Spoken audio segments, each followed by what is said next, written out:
In 1999, police tactics got serious. Sierra Studios and developer Sierra Northwest dropped a game that would go on to become a cult classic among other tactical shooter fans. SWAT 3: Close Quarter Battles. While it never reached the mainstream media heights of Counter-Strike or Rainbow Six, it carved out its own legacy with slow, methodical gameplay that emphasized planning, teamwork, and non-lethal solutions. Today, more than 2 decades later, SWAT 3 is still remembered fondly, and thanks to mods, it's better than ever. At the time, graphics were powered by DirectX 6. The game launched with fairly advanced 3D character models, dynamic lighting, and pre-rendered cutscenes that gave it a slick, professional look. But like many games of that era, there were limits.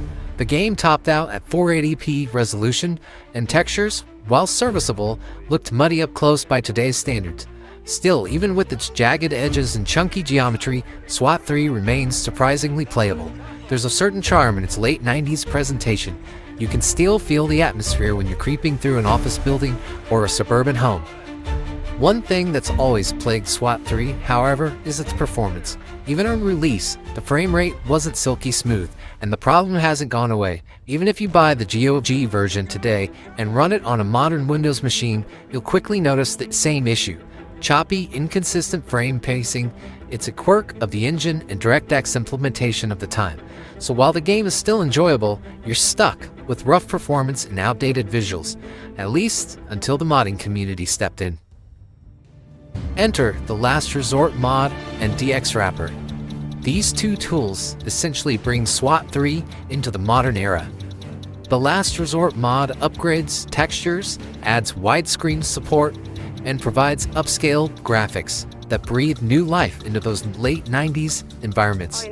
No more stretched HUDs or black bars on modern monitors. It just works, and it looks fantastic.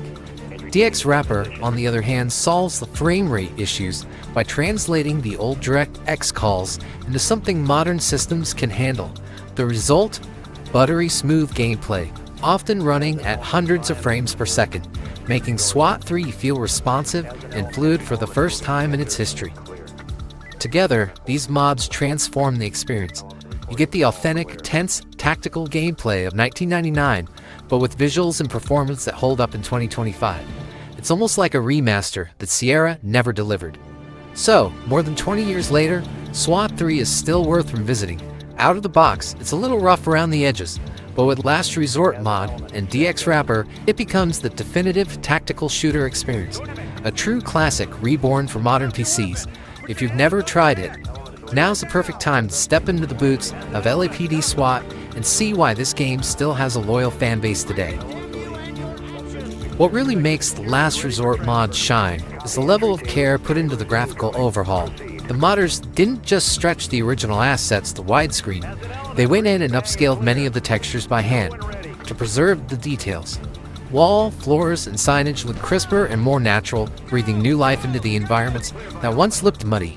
Even small things like computer screens and bulletin boards now pop with sharpness instead of blurry pixels. In some places, they even went further than simple upscaling. Certain textures have been completely replaced with high-quality recreations. A good example is the iconic mission at the Chinese Theater in Hollywood. Originally, movie posters on the walls were grainy, low-resolution textures. With The Last Resort, those posters have been swapped out for crisp, detailed versions that look like real promotional material.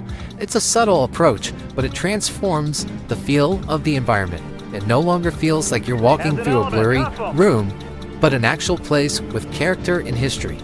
These enhancements, paired with widescreen support, mean that SWAT 3 isn't just playable on modern systems, it looks surprisingly authentic for a game from 1999. It's not a total remake, but it's the closest we've come to an unofficial remaster.